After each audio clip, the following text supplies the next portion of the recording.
नमस्कार, बहुत स्वागत आपका टीवी7 भारत पर। मैं हूं आपके साथ समृद्ध मिश्रा। शुरुआत करते हैं हमारे इस खास कार्यक्रम की पहली खबर के साथ। आपको बता दें कि पंजाब विधानसभा चुनाव की तैयारी के बीच भारतीय जनता पार्टी यानी कि बीजेपी ने राज्य में अपनी राजनीतिक गतिविधियां जो है वो तेज कर दी हैं।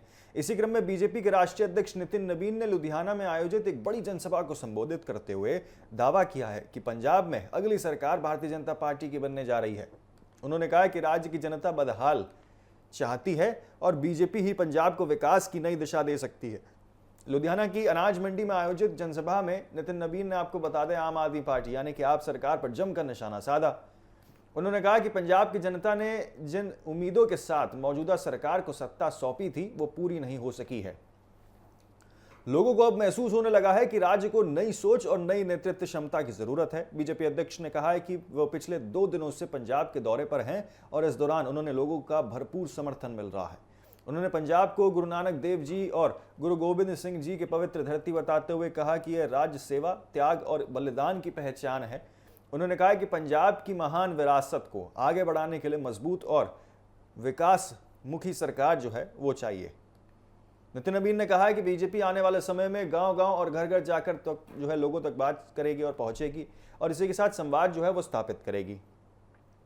पार्टी कार्यकर्ताओं लोगों को केंद्र सरकार की योजनाओं और उपलब्धियों के बारे में जानकारी देंगे। उन्होंने दावा किया है कि देश के जिन राज्यों में बीजेपी की सरकार है वहां विकास कार्य तेजी से हो रहे हैं और जनता को बुनियादी सुविधाएं जो है बेहतर तरीके से मिल रही हैं।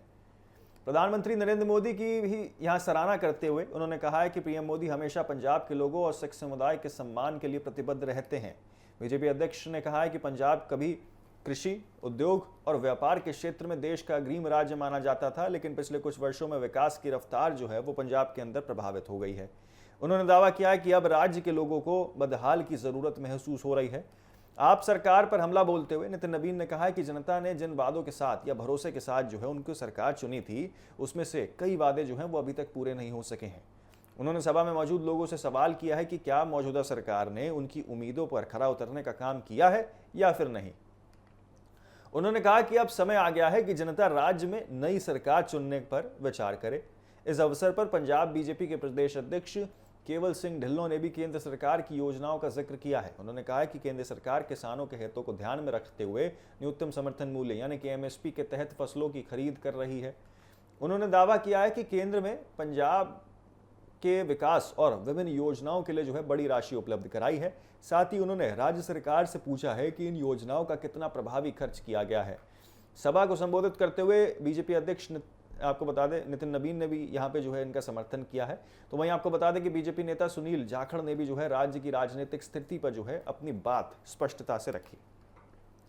उन्होंने कहा कि पंजाब की सामाजिक एकता और भाईचारे को बनाए रखना बहुत जरूरी है। जाखड़ ने कहा है कि राज्य के विकास के लिए सभी समुदायों के साथ या सभी समुदायों को साथ लेकर चलना होगा और राजनीति को यहाँ जो है समाज से जोड़ने का माध्यम बताना चाहिए। उन्होंने केंद्र राज्य मंत्री रणवीर सिंह बिट्टो ने भी पंजाब में जो है बीजेपी की सरकार बनने की आवश्यकता जो है वो बताई है। उन्होंने कहा कि यदि जनता यहाँ पर अवसर देती है तो वो आगामी विधानसभा चुनाव में हिस्सा लेकर राज्य की सेवा करना चाहेंगे। बिट्टो ने कहा कि पंजाब के विकास और युवाओं के भविष्य के लिए जो है नई सोच के साथ काम करने की जरूरत है। नितिन नबीन के दौरे को पंजाब में बीजेपी के चुनावी अभियान की शुरुआत के रूप में देखा जा रहा है, जो आपको बता दें कि बहुत जरूरी बीजेपी के लिए भी माना जा रहा है। और शनिवार को उन्होंने अमृतसर में कार्यक्रम में हिस्सा लिया था, जबकि रविवार को लुधियाना में पार्टी नेताओं और कार्यकर्ताओं ने उनका जोरदार स्वागत किया है। जालंधर बाईपास से लेकर बीजेपी कार्यालय तक कार्यकर्ताओं में उत्साह देखने को मिला। इसके बाद आपको बता दें उन्होंने पार्टी पदाधिकारियों और कार्यकर्ताओं के साथ बैठक कर आगामी चुनावों की रणनीति पर भी चर्चा की है। राजनीतिक जानकारों का मानना है कि पंजाब विधानसभा चुनाव से पहले सभी दल अपनी अपनी तैयारियों में जुट गए हैं। ऐसे में बीजेपी नेतृत्व का ये दौरा संगठन को मजबूत करने और कार्यकर्ताओं में नई ऊर्जा भरने की दिशा में एक बहुत ही महत्वपूर्ण कदम जो है वो माना जा रहा है। तो आप सरकार के ऊपर हमलावर होते हुए नितिन नबीन तो नजर आए, लेकिन साथ ही ये भी कहा है कि गांव-गांव जाकर जो है अब कार्यकर्ता जो है सरकार की जितनी उपलब्धियां हैं उनको यहां पर जनता के बीच पहुंचाने का काम करेंगे। बहरहाल बात अगर पंजाब से सटे राज्य हरियाणा की करें तो हरियाणा के पूर्व मुख्यमंत्री और विधानसभा में नेता प्रतिपक्ष भूपेंद्र सिंह हुड्डा ने प्रदेश की कानून व्यवस्था को लेकर जो है राज्य सरकार पर तीखा हमला बोला है। आपको बता दें कि यहाँ जो है महम से कांग्रेस विधायक बलराम सिंह दांगी ने कार्यालय पर हुई फायरिंग की घटना के बाद हुड्डा ने इसे प्रदेश में बिगड़ती सुरक्षा व्यवस्था का जो है बड़ा उदाहरण बताया है। उन्होंने कहा कि अपराध की घटनाएं लगातार बढ़ती जा रही हैं और सरकार हालात को संभालने में जो है पूरी तरीके से विफल साबित होती हुई दिखाई दे रही है। रोहतक में कांग्रेस विधायक बलराम सिंह डांगी से मुलाकात और उनके कार्यालय का निरीक्षण करने पहुंचे हुड्डा ने कहा है कि डांगी परिवार लंबे समय से क्षेत्र में संघर्ष और इसी के साथ जनसेवा जो है वो कर रहा है और उसका प्रतीक माना जाता है। ऐसे में उनकी सुरक्षा को लेकर किसी भी तरह की लापरवाही नहीं होनी चाहिए। उन्होंने सरकार से मांग की है कि बलराम सिंह डांगी और उनके परिवार को विशेष सुरक्षा उपलब्ध कराई जाए ताकि फायरिंग की घटना में शामिल आरोपियों को जल्द गिरफ्तारी भी कर सके और उनके खिलाफ सख्त कार्रवाई भी की जाए। हुड्डा ने कहा है कि महम कांग्रेस कार्यालय पर हुई फायरिंग कोई अकेली घटना नहीं है, बल्कि ये प्रदेश में लगातार बिगड़ती कानून व्यवस्था की तस्वीरें जो है वो सबके सामने पेश करती है। उन्होंने आरोप लगाया कि हरियाणा में फायरिंग, रंगदारी, लूट, डकैती, हत्या और महिलाओं के खिलाफ अपराध जैसी घटनाएं तेजी से जो है वो बढ़ रही हैं। उनका कहना था कि हालात इतने खराब हो चुके हैं कि लोग खुद को सुरक्षित महसूस नहीं कर रहे हैं, यानी कि असुरक्षा जो है वो लोगों के मन में है।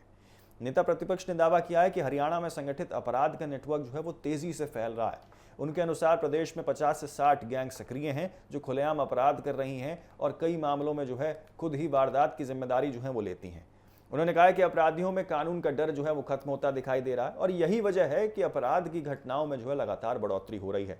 मुख्यमंत्री नायब सिंह सैनी पर निशाना साधते हुए हुड्डा ने कहा है कि सरकार का पूरा ध्यान हरियाणा की समस्याओं पर नहीं। उन्होंने तंज कसते हुए कहा है कि मुख्यमंत्री पगड़ी पहनकर पंजाब के कार्यक्रमों में जो है व्यस्त रहते हैं, जबकि हरियाणा की जनता जो है वो कानून व्यवस्था, इसी के साथ बेरोजगारी और विकास से जुड़े मुद्दों से जो है वो जूझ रही है। उन्होंने सरकार को यहाँ पर जो है नॉन परफॉर्मिंग सरकार बताते हुए कहा है कि प्रदेश के विकास की रफ्तार जो है वो थम गई है। हुड्डा ने दावा किया है कि कांग्रेस सरकार के समय हरियाणा विकास के नए पैमानों पर देश के अग्रिम राज्यों में शामिल था, लेकिन वर्तमान में स्थिति जो है वो बदल गई है। उन्होंने कहा है कि बेरोजगारी, शिक्षा, स्वास्थ्य, खेल और इसी के साथ सुरक्षा जैसे क्षेत्रों में प्रदेश की हालत जो है वो बहुत चिंताजनक बनी हुई है। सरकार को इन मुद्दों पर गंभीरता से काम करने की जरूरत है। पूर्व मुख्यमंत्री ने गैंगस्टर गतिविधियों पर भी जो है चिंता जताई है।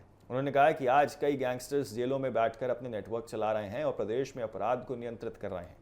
उन्होंने दावा किया कि कांग्रेस सरकार के कार्यालय में अपराधियों के खिलाफ सख्त कार्रवाई की गई थी और संगठित अपराध पर जो है काफी हद तक नियंत्रण पा लिया गया था। उस समय सरकार की स्पष्ट नीति थी कि अपराधियों को या तो अपराध छोड़ना होगा या फिर प्रदेश छोड़ना होगा। हुड्डा ने दल बदल की राजनीति पर भी जो है अपनी राय रखी है। उन्होंने कहा है कि देश भर में विभिन्न राजनीतिक दलों के सांसदों और विधायकों को तोड़ने की कोशिश लोकतंत्र के लिए नुकसानदायक है। उन्होंने कहा कि दल बदल विरोधी कानून इस तरह की गतिविधियों को रोकने के लिए बनाया गया है।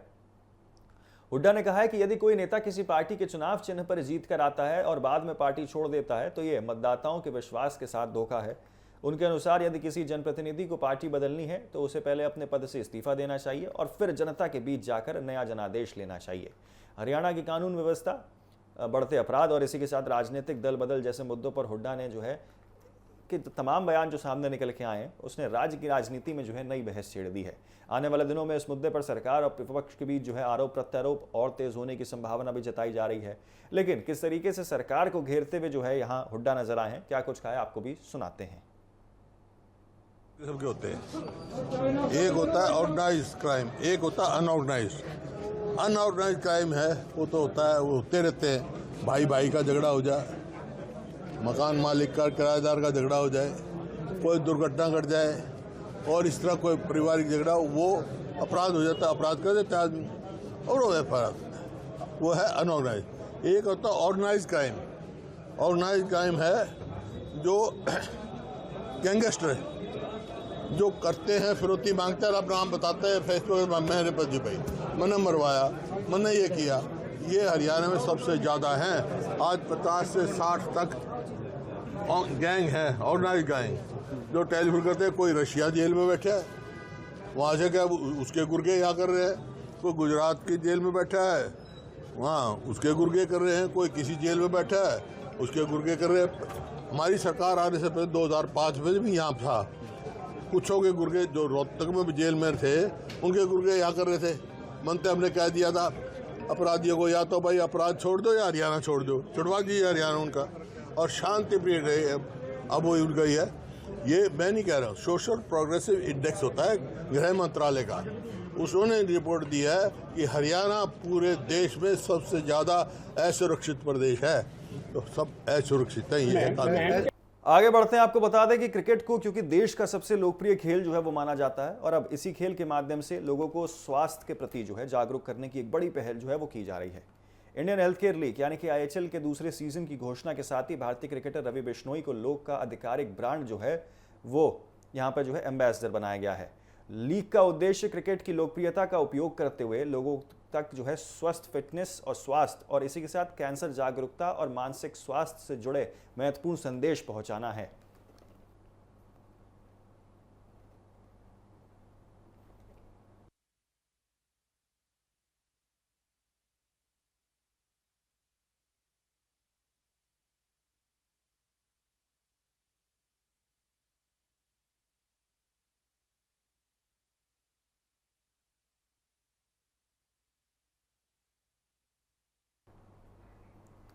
तो आपको बता दें कि यहाँ पे जो है इंडियन हेल्थ केयर लीग की दुनिया को सबसे बड़ी हेल्थ केयर क्रिकेट लीग और इसी के साथ क्रिकेट आधारित हेल्थ अवेयरनेस प्लेटफॉर्म के रूप में जो है वो पेश किया जा रहा है।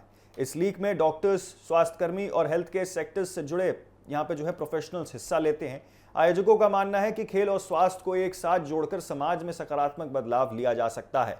आपको बता दें कि ब्रांड एम्बेसडर बनाए जाने के बाद भारतीय क्रिकेटर रवि बिश्नोई ने कहा है कि क्रिकेट एक ऐसा माध्यम है जो समाज के हर वर्ग को जोड़ने की ताकत जो है वो रखता है। उन्होंने कहा कि इंडियन हेल्थ केयर लीग इसी ताकत का इस्तेमाल लोगों को स्वस्थ जीवन शैली अपनाने और बीमारियों से बचाव के लिए जरूरत करने के लिए करता है। बिश्नोई ने इस अभियान से जुड़ने पर खुशी जताते हुए कहा है कि वो लीग के माध्यम से या इस लीग से सामाजिक सरोकारों से जुड़े कार्यक्रमों में जो है सक्रिय भूमिका निभाएंगे। उन्होंने कहा है कि आज के समय में स्वास्थ्य को लेकर जागरूक होना बेहद जरूरी है, बहुत जरूरी है। यदि लोग समय रहते अपनी जीवन शैली में सुधार नहीं करेंगे तो नियमित स्वास्थ्य जांच जो है वो अगर नहीं करवाएंगे तो गंभीर बीमारियां जो हैं वो बन सकती हैं और गंभीर बीमारियों से बचने के लिए बहुत आवश्यक है। क्रिकेट जैसे लोकप्रिय खेल के माध्यम से ये संदेश बड़ी संख्या में लोगों तक पहुंचाया जा सकता है। कि आपको बता दें कि यहाँ पे जो है इंडियन हेल्थ केयर लीग के दूसरे सीजन में बीमारी के इलाज से ज्यादा बीमारी जो है वो रोकथाम पर जोर दिया जा सकता है। लेकिन इसी बीच आपको बता दें एक बड़ी खबर जो है वो फिलहाल सामने निकल के आ रही है। जहां पर खड़े जहाज में लगी भीषण आग, ये बड़ी खबर आपको बता रहे हैं जहां सामने निकल के आ रही है। जहां पर केरल के एर्नाकुलम की घटना ये जो है पूरी बताई जा रही है। आपको बता दें कि यहां जो है यार्ड में मेंटेनेंस के लिए खड़ा था जहाज, तभी जो है उसमें आग लग गई है। ये बड़ी खबर आपको बता रहे हैं। शॉर्ट सर्किट से आग लगने की आशंका जो है वो जताई जा रही है, जिसके बाद ये पूरा मामला जो है सामने निकल के आया है। मीडियम साइज का था जहाज, यानी कि देखिए बड़ी खबर है। जहां पर आपको बता दें कि एक जहाज में जो है यहां पर आग लग गई है। फिर से आपको बता दें कि एक खड़े जहाज में जो मीडियम साइज का था उसमें जो है भीषण आग लग गई है। आग लगने की घटना जो है वो फिलहाल अभी स्पष्ट नहीं है, लेकिन शॉर्ट सर्किट जो है वो बताया जा रहा है। केरल के एर्नाकुलम की पूरी घटना है। यार्ड में मेंटेनेंस के लिए जो है वो जहाज खड़ा हुआ था वहां पे, जिसके बाद जो है ये मामला सामने निकल के आया है। शॉर्ट सर्किट से आग लगने की आशंका जो है वो फिलहाल जताई जा रही है। तो वापस लौटने खबर की ओर आपको बता दें कि लीग से जुड़े विशेषज्ञों का मानना है कि यदि लोगों को समय पर सही जानकारी और जागरूकता मिले तो कैंसर, हृदय रोग और इसी के साथ अन्य गंभीर बीमारियों के जोखिम को काफी हद तक जो है कम किया जा सकता है। इसी उद्देश्य को ध्यान में रखते हुए लीग ने अपने सलाहकार मंडल को भी मजबूत किया है। भारतीय आयुर्विज्ञान अनुसंधान परिषद यानी कि आईसीएमआर के पूर्व महानिदेशक डॉक्टर बलराम भार्गव को लीग का चीफ एडवाइजर बनाया गया है। वहीं कैंसर विशेषज्ञ डॉक्टर जीके रथ को जो है यहाँ पर लीग मेंटर और इसी के साथ वरिष्ठ health care leader doctor Mahendra Kumar को संरक्षण की जिम्मेदारी दी गई है। डॉक्टर बलराम भार्गव ने कहा है कि आईएचएल सीजन 2 का मुख्य लक्ष्य लोगों को बीमार होने से या यूं कहें कि बीमारी होने के बाद इलाज कराने के बजाय बीमार से बचाव के लिए जागरूक करना है। लीग के तहत कैंसर जागरूकता, नियमित स्वास्थ्य जांच और फिटनेस और मानसिक स्वास्थ्य जैसे विषयों पर जो है विशेष अभियान चलाए जाएंगे। इसके लिए आपको बता दें कि विभिन्न सामाजिक संगठनों और संस्थाओं के साथ भी साझेदारी की जाएगी। लीग के विस्तार की भी घोषणा जो है वो की गई है। आपको बता दें कि पहले सीजन में राजस्थान, दिल्ली, गुजरात, महाराष्ट्र, हरियाणा और उत्तर प्रदेश की फ्रेंचाइजियों ने हिस्सा लिया था। इस सीजन में मिली सफलता के बाद अब लीग का दायरा जो है वो और ज्यादा बढ़ गया। आयोजकों के अनुसार आने वाले समय में कई नए राज्य को भी जो है इस लीग में जोड़ा जाएगा। इसके अलावा देश भर के प्रमुख शहरों में डॉक्टर्स और हेल्थ केयर प्रोफेशनल्स के लिए जो है विशेष ट्रायल आयोजित किए जाएंगे। इससे विभिन्न राज्यों के स्वास्थ्य कर्मियों को अपने खेल प्रतिभा दिखाने और राष्ट्रीय स्तर पर पहचान बनाने का अवसर मिलेगा। इस बार लीग में महिलाओं की भागीदारी बढ़ाने पर भी विशेष ध्यान दिया जा रहा है। इसी उद्देश्य में आपको बता दें कि महिला प्रोफेशनल्स के लिए जो है फ्रेंचाइजीज आधारित क्रिकेट लीग यानी कि शी स्ट्राइक शुरू किया जाने की घोषणा की गई है। इस नई लीग का उद्देश्य महिलाओं को खेलों से जोड़ना, स्वास्थ्य और स्वस्थ जागरूकता बढ़ाना और महिला सशक्तिकरण को प्रोत्साहित करना है। आपको बता दें कि मीडिया और एंटरटेनमेंट जगत से जुड़ी निवेदिता बासु से भी जो है आपको बता दें इस लीग का मुख्य कार्यकारी अध्यक्ष यानी कि सीईओ नियुक्त किया गया है। एक और खास बात या एक और खास पहल के तहत आपको बता दें कि इंडियन हेल्थ केयर लीग में राजस्थानी भाषा में कमेंट्री भी शुरू की जाएगी। आयोजकों का मानना है कि इससे स्थानीय दर्शकों को अपनी भाषा में मैचों का आनंद लेने का मौका मिलेगा और राजस्थान की संस्कृति का विरासत जो है वो विस्तार होगा और राष्ट्रीय स्तर पर जो है पहचान मिलेगी। कुल मिलाकर आपको बता दें कि इंडियन हेल्थ केयर लीग अब केवल एक क्रिकेट टूर्नामेंट नहीं रह गया है, बल्कि ये खेल, स्वास्थ्य और इसी के साथ सामाजिक जन जागरूकता का एक मंच बनने वाला है और आने वाला राष्ट्रीय अभियान जो है वो बनता जा रहा है। क्रिकेट की लोकप्रियता और स्वास्थ्य विशेषज्ञों के सहयोग से ये पहल जो है आने वाले समय में लोगों को बेहतर स्वास्थ्य और स्वस्थ जीवन शैली के लिए जो है प्रेरित करने में एक बहुत ही महत्वपूर्ण भूमिका जो है वो निभा सकती है। तो फिलहाल के लिए हमारी इस खास कार्यक्रम में इतना ही। जल्द होंगे हाजिर ऐसी ही देश और दुनिया की हर छोटी बड़ी खबर के साथ। आप देखते रहें कहीं ना जाएं, सिर्फ TV7 भारत।